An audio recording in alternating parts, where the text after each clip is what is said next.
மல்லிகைப்பூ வாடி போச்சு இவனுக்கு மல்லிகைப்பூ வாடி போச்சு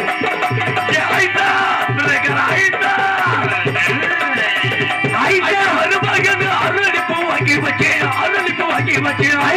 வாங்கி வச்சேன் ஐட்டா மருமகனே அதமாக படுத்திருந்தா